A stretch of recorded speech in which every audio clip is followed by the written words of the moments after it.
Tu as entendu un peu parler de la loi de Bloch, Myrto? Comment te positionnes-tu en tant qu'artiste par rapport à cette loi? Ce qu'elle fait en réalité, c'est qu'elle coupe le droit à la parole.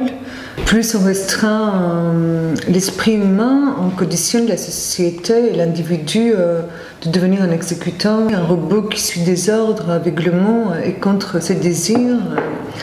Et la société ne laisse plus de place pour une certaine subjectivité. On pourrait, selon toi, parler d'une forme de formatage de l'humain? Oui, absolument.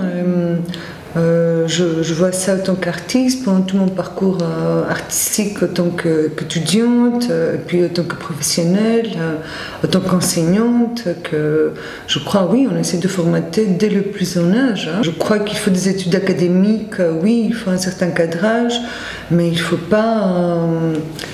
pas fermer vraiment et conditionner, mettre vraiment dans un formatage toutes les personnes, hein, parce que chacun est différent. Toi, en tant qu'artiste, dans ta formation, tu as senti à certains moments qu'on tentait vraiment de formater quelque chose de ta création Je sentis ça très fort dans une partie de mes études.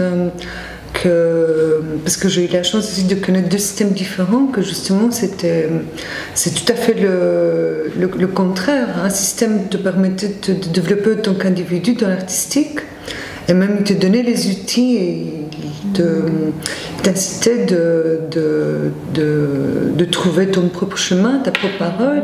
Et l'autre, un système académique, toujours dans les beaux-arts, beaucoup plus...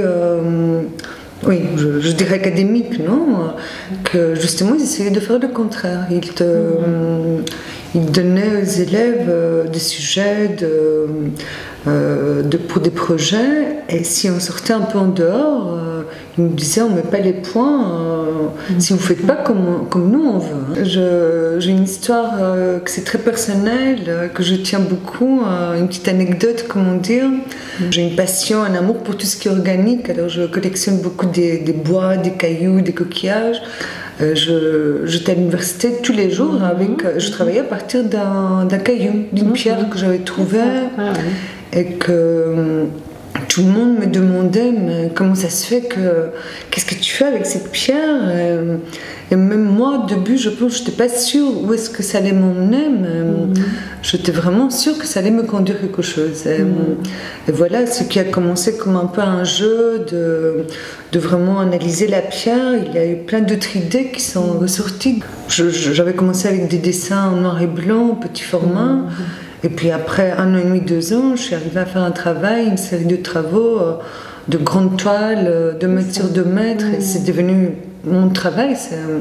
Je trouvais ma voie en tant qu'artiste. Ils m'ont donné le temps de développer mon propre discours, non, artistique, ma propre voix, ma propre esthétique. Et je crois, en revenant sur le côté thérapeutique, c'est ce qu'on a besoin encore. Il faut du temps de développer, d'analyser certaines choses qui ont à voir vraiment avec la personne même. Et que penses-tu au fond de la façon dont dans notre société on appréhende ce qui dysfonctionne ou ce qui rate en l'homme? Le ratage dans le processus artistique, c'est considéré comme une réussite. On peut en tirer autre chose, on peut trouver d'autres façons de travailler. Là, on croyait que c'est vraiment raté. Même moi-même, je suis arrivée au point de vouloir jeter quelque chose, mais à la fin, je résistais et je pu en tirer quelque chose. Ça m'a emmené vers un autre chemin, non, que j'aurais jamais cru imaginable.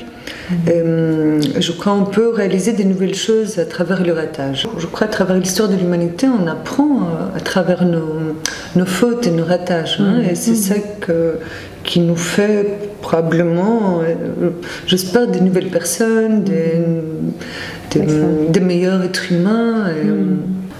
Du coup, je suis très sensible de comment cette loi est passée, comment ça fonctionne déjà, et cela me fait peur aujourd'hui. On réalise comment tout ça est très sérieux, ça va même pas seulement au droit de la parole, ça a même à voir avec les droits de l'humain. On voit ça tous les jours tout doit rouler vite, tu dois être... il n'y a plus de place pour le dysfonctionnement, comme on parlait avant. Dans l'art, au contraire, toute la magie est là. C'est justement c'est de travailler, s'inspirer à partir de ce qui ne va pas, en fait. On doit un peu retourner les choses et aller justement plus vers l'humain, non vers l'esprit humain.